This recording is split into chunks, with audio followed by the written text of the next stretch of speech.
Hey folks, my name is Jürgen, aka and I'm proud of it, and Destiny has brought you to my channel today to have a look at a couple of Tarkir draft decks we put together, and by we I mean my friends and myself.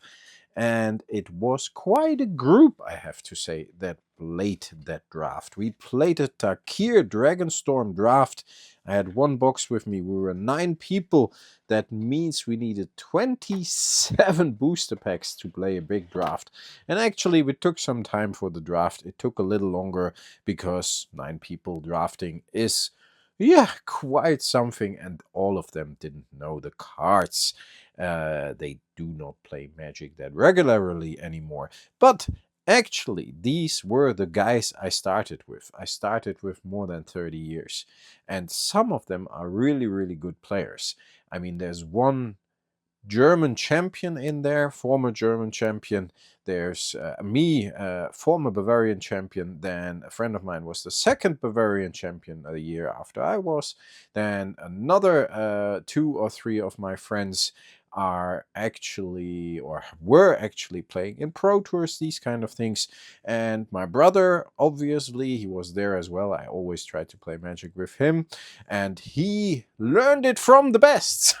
Yeah, that was kind of cool. It was fantastic. I'm gonna try to put a picture in here, folks. I made a video about that recently. If you have the chance to play. It was really cool. It was really fun, and it didn't matter who wins, who loses. In the end, there were like a couple of guys, including myself, who were like at the moment 3-4-0, and we tried to play as many as we could, and then we had a couple of beers, and the evening was fun. Anyways, and we just chatted about good old times. But just try to play from time to time. It's really, yeah, something that, especially if you play with old friends. I mean, those guys I literally started with. I kept the deck, this deck and the others. I kept the 9 decks intact. So we're gonna check out what the people drafted. And we're gonna try to find my deck today. And then I see how long I need for deck analysis. I put the names in there. Yeah, let's see. Is that mine? No, that's Tom's, I guess. Yeah, no, that's my brother's. Very well prepared, folks. Very well prepared. Which one? This could be mine, right? Let's see.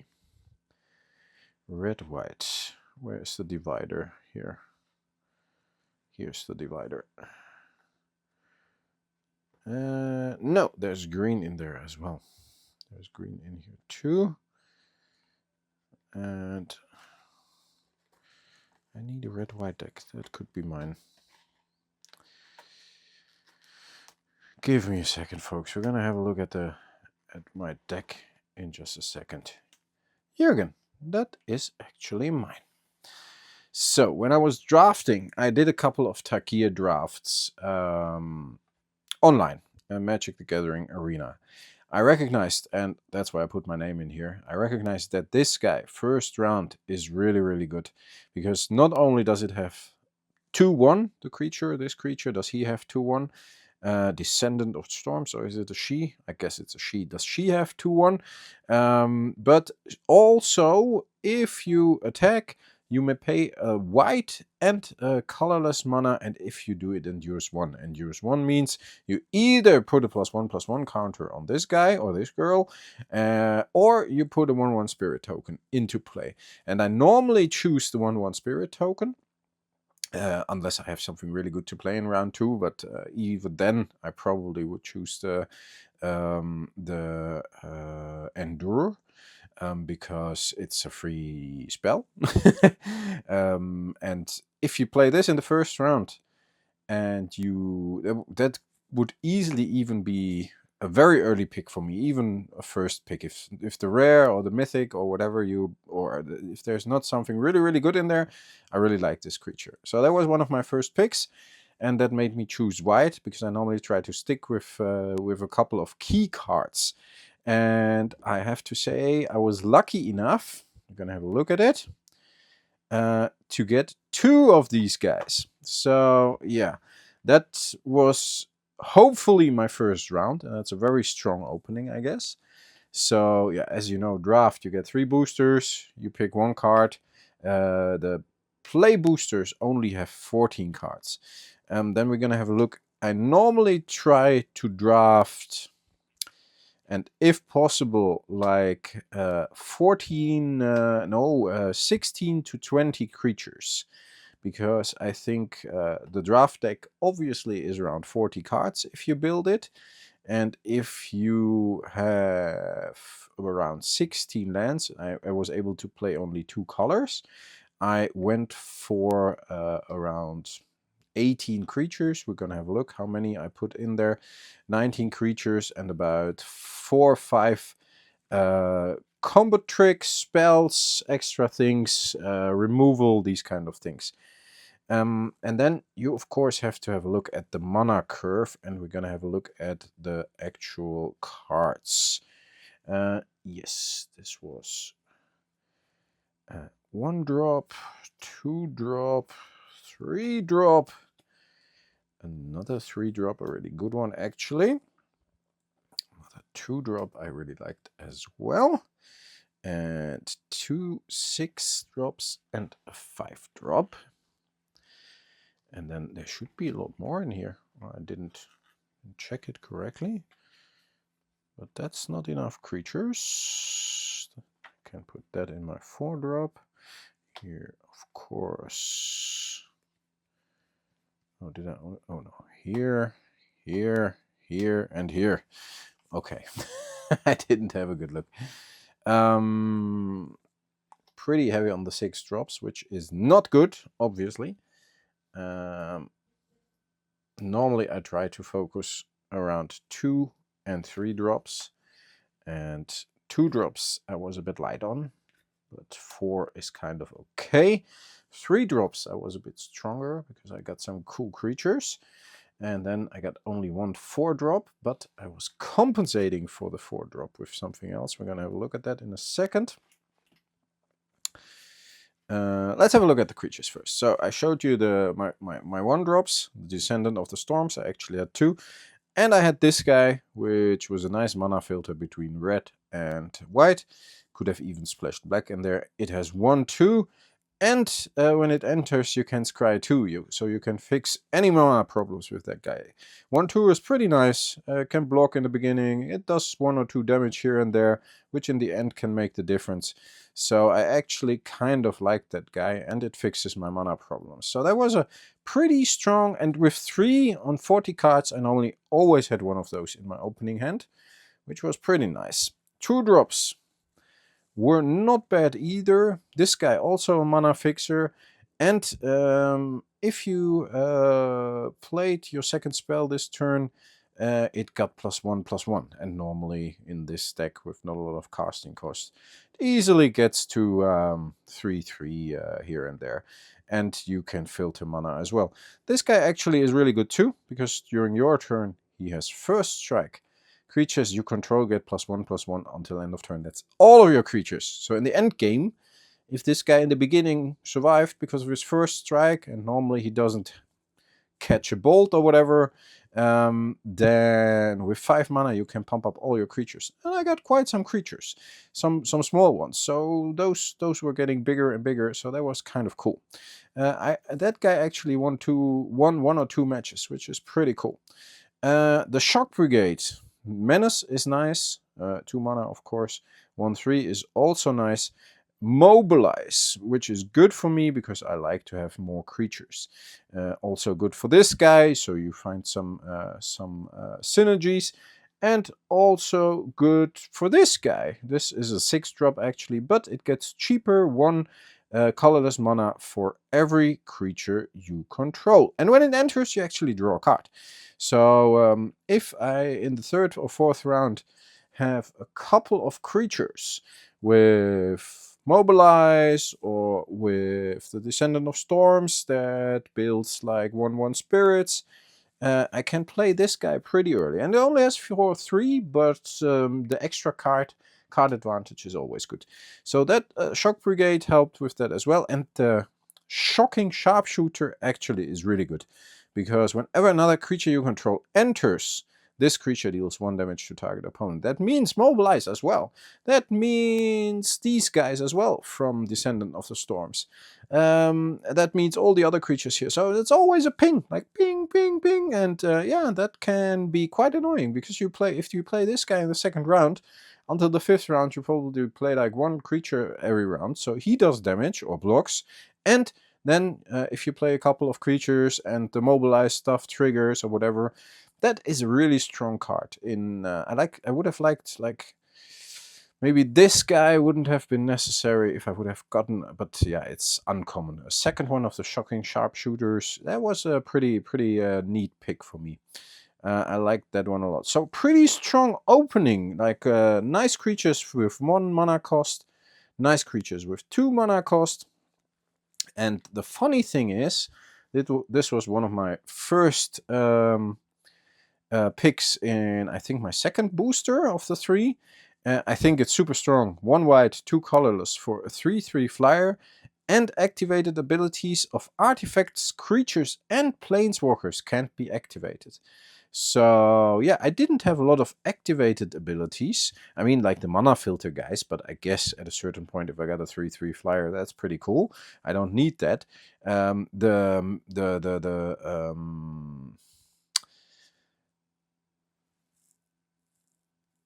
Menace works and Mobilize works because it's not activated. You don't have to pay. I think that's a trigger, right? Correct me if I'm wrong. Or is that also an activated ability? No, activated means like you have to pay something for it, right? Yeah, at least that's how we played it. I hope we played it correctly. It's like you get a couple of creatures that like tap something or whatever for 1 mana, and this guy not only has a 3/3 flying, and he's a dragon. You can use him for Behold and these kind of things. He also kind of blocks others. So that was a very nice creature for me. I like to have some flyers, so I was able to get 1 hawk, and I thought like, hey, let's hope for a second one, and we still can put it in with like 2, maybe a second, maybe even a third, but I got like 2, which is nice because you always got a free card as well. If you play the hawk and it did combat damage, you can search for another hawk. So these in round 3, I normally always had a good flyer. Very strong creature for me, because I build like spirit tokens, and I have another way to build tokens I'm going to show you in a second, which was very strong for me. This guy has flying, and whenever this creature attacks, another creature you control gains flying until end of turn, which is kind of good because it can be anybody. But another ability is attacking tokens you control have flying. That means all the mobilized guys, all the guys spirits, and something else I'm going to show you have flying. So all my tokens have flying. So that was really good. And this guy, kind of like extra removal and creature, I thought this is nice. When this creature enters, it deals 5 damage to target creature and opponent controls that was dealt damage this turn. So if 1 mobilized guy was blocked or whatever, like to prevent the damage, or if something else was blocked, or if I could make a damage somehow, then yeah, this guy probably finished the job. So 4 nice flyers here, and a kind of 3/3, which is strong anyways in round 3, but also probably good for removal. Round 4, I only had 1 good card I was able to play. When this creature enters, return target non-land permanent card with mana value 2 or less from your graveyard to your hand. That was really good, because I got some combo tricks and some other stuff. Non-land permanent cards. So it could be a creature as well. All of those could come back. And some of my combo tricks as well. And it has Flurry. Whenever you cast your second spell each turn, tap target creature and opponent controls. So that's pretty good too, because yeah, normally with the small guys here, I always have 2 cards to play. And before we look at the last guys here, I want to show you my other 4-drop. I had, I think, one of those. No, that was a detainment. I'm going to show you that later. Yes, this is actually another 4-drop. And it works very well with the token flyer guy, because it makes 2/2/2 soldier creature tokens. And if a dragon enters, and I got a couple of dragons, like the 3/3 here, I normally time it well, because then I rather play the hawk first, this one in round 4, then the dragon in round 5. So if a dragon enters, I get this back on my hand. And then I can play it again, and I got another 2/2 soldier tokens. And as you see with this guy, these tokens have fucking flying, which is pretty cool. Not only do you have more creatures, also to play the beast, so there's some synergy here, the pack beast, but also you have flying for your tokens, and you get it back on your hand if you play a dragon. So then let's have a look at the 5 guy, which you could play as a soldier token, then get back into your deck as well, as an omen spell, which was nice, but it has 3/4 flying vigilance, and at the beginning of combat on your turn, another target creature you control gets +1/+0 at, until end of turn. Not super strong when it comes to 3/4, but a 3/4 flyer in this format is already pretty nice. Of course you got the dragons, but this guy can pump up another like this to 4/3, the other dragon, and it is a dragon itself, so I can take this back onto my hand. If I have it in the beginning, I just play a soldier, play it as a soldier in round 2. If for whatever reason I do not have a 2-drop, so you can fix your mana curve there, then it gets back into the deck, comes back later. I like that guy, and vigilance is pretty cool, because you always have it ready to block if needed.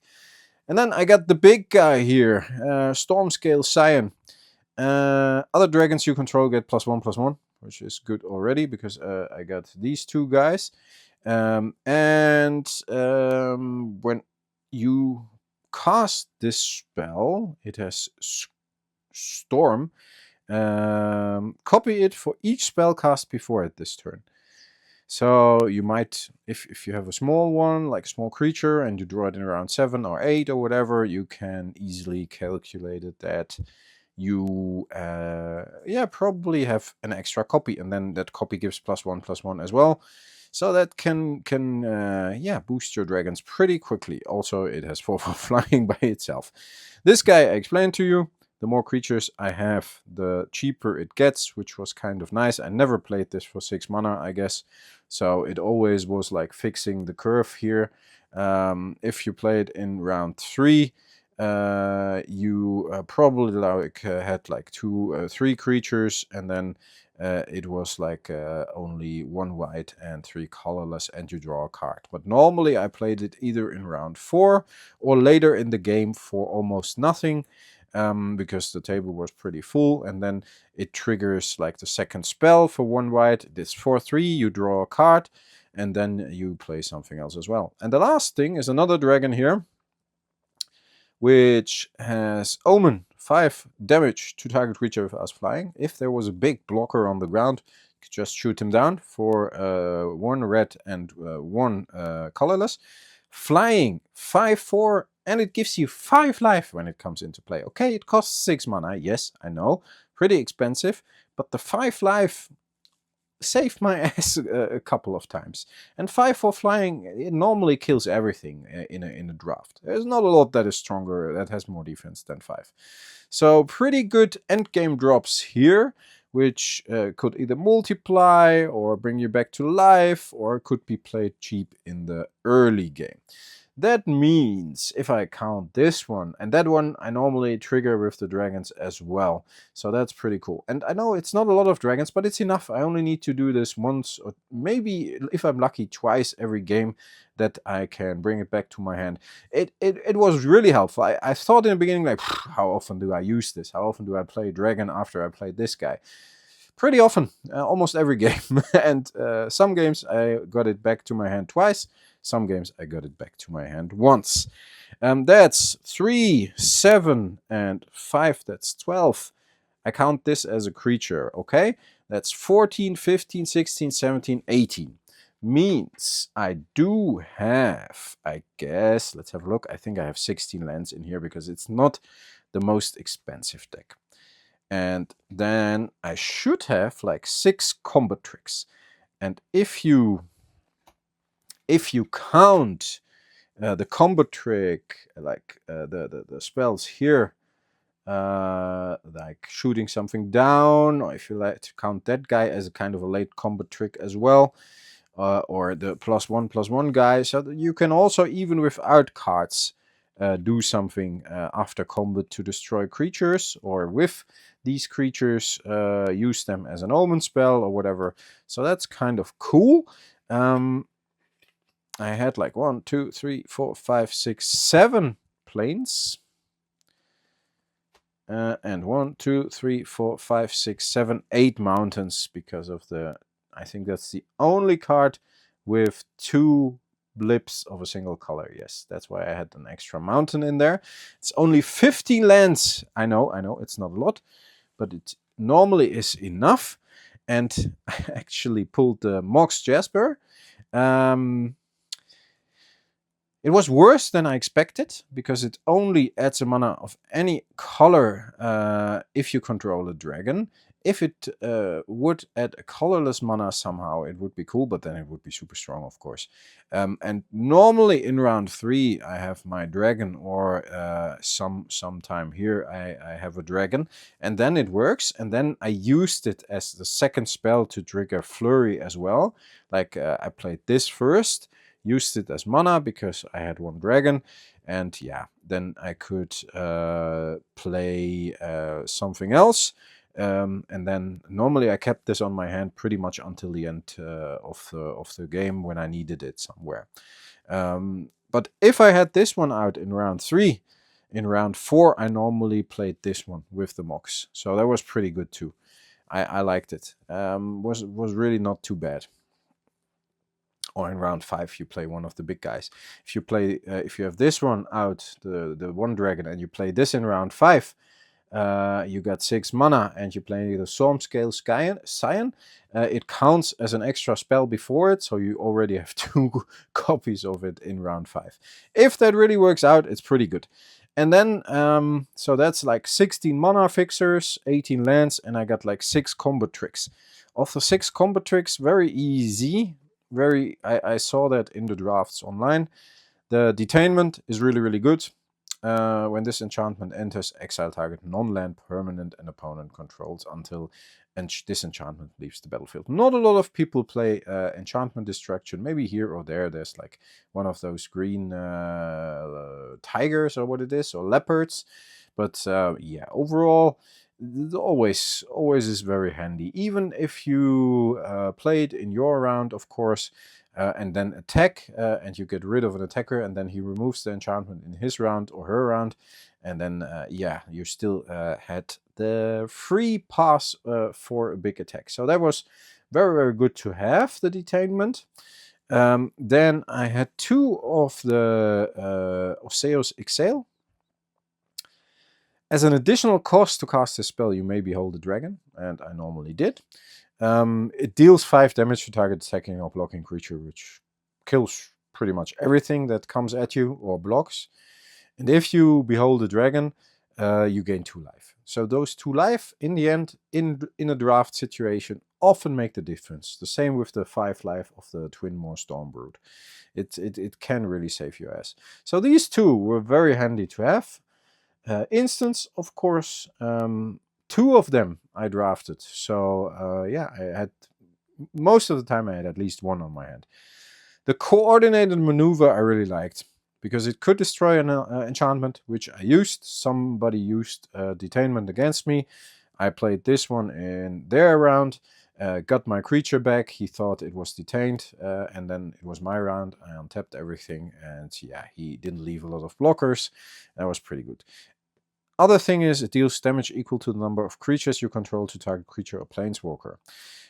So pretty much right away, pretty early, I have 3-4 creatures on the table with like the Descendant of Storms, Making Spirits, with with the Shock Brigade, mobilizing, and these kind of things. And then I can pretty much quickly kill a big creature as an instant for 2 mana again. And the last one I really liked that actually won some matches is you could the Frontline Rush, uncommon as well. Didn't see that a lot, but I saw one and I got it right away because I played it in one of my drafts too, and it was really good.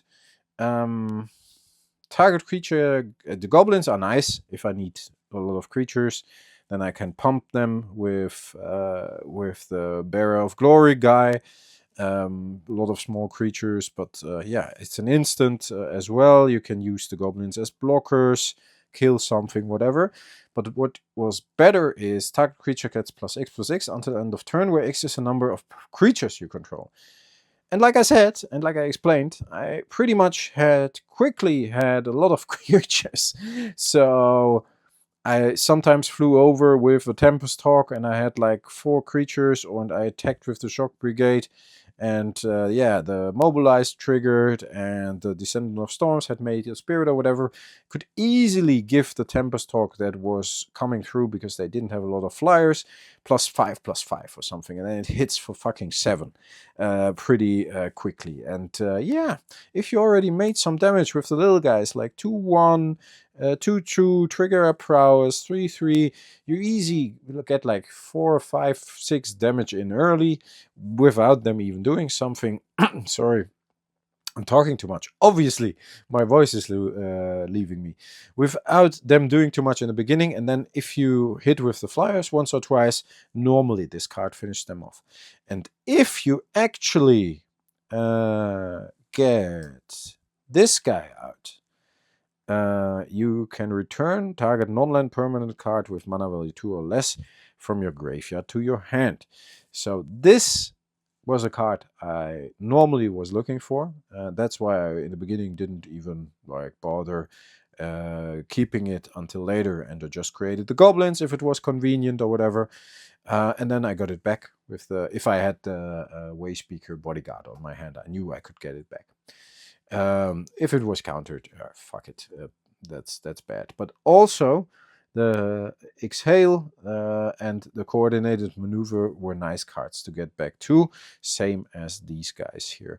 So the Bodyguard actually was really strong too in the deck, like 4-drop that could get something back they just got rid of. May it be a combat trick, may it be a removal, may it be a strong small creature. Normally try to get the Bearer of Glory back, because in the end game he was really strong. So overall, for a draft deck, folks, like I said, I normally try to go for like 18 creatures, 6 combat spells, 16 mana fixers, and then the creatures had some fixing as well in them, and some pumping, and some getting back, and some omen stuff. So it was a very versatile deck, and yeah, some matches were hard because the guys are really good as well.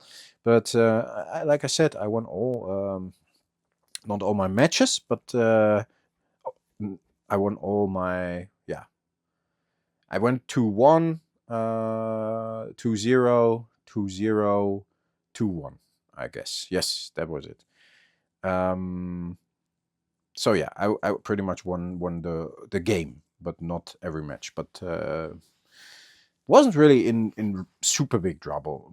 Sometimes I had like not enough mana, or I didn't draw the 3rd or 4th land on time. I remember a match I only had like 2 lands throughout all the match, and I still beat him because of the Descendant of Storms first round. Second round I made a Spirit. 3rd round I made a Spirit again because I didn't have the 3rd mana. 4th round I drew a mana or something. So two rounds I didn't play. 4th round I played the 3rd mana, made a Descendant, made a Spirit. He still didn't have a lot on the table, and I could play this guy, the Pack Beast, for like 2 or something. And then I drew another land with the Pack Beast when it entered the game, and somehow I managed to still win, which was pretty funny. Okay, folks, that was my draft deck. I liked it a lot. I think it was pretty cool. I'm gonna leave the decks like they are, just to discuss them with you guys, but also I left them and put the name in there and I just play with them because I think it's kind of cool, because most of them are pretty evenly matched if it comes down to it. So you can always win or lose with a certain deck, but yeah, at a certain point I might like build them a little differently, but for now I leave them as the guys drafted them, and we're gonna have a look at them. If you enjoy this kind of content, folks, it was a lot of blah blah about actual decks and about actual cards and drafting in the new set. I know I'm more of a vintage guy, but I like to play, and this is fun to me. So yeah, and I like the cards, and I like having fun with the cards, and I enjoyed the draft a lot with my friends, especially because of the talk of the old times. And yeah, they all still play really, really well, which is awesome. So yeah, which deck would you like to see next? Probably the deck of the former German champion. So you saw the deck of the former Bavarian champion here now. Stay healthy, folks. Stay frosty. Let me know in the comments if you like this kind of content. If you enjoyed the deck tech, the draft tech, and yeah, hit the like button, hit the subscribe button. Would be awesome to welcome you to the channel, and make sure to check out the Discord as well. It's pretty small, but I like it that way. But 1 or 2 more people are very welcome, of course. No, everyone is welcome, but it normally doesn't explode that quickly. All right, folks. Again, stay healthy, stay frosty. Thanks a lot for listening. I'll talk to you next time. Bye bye.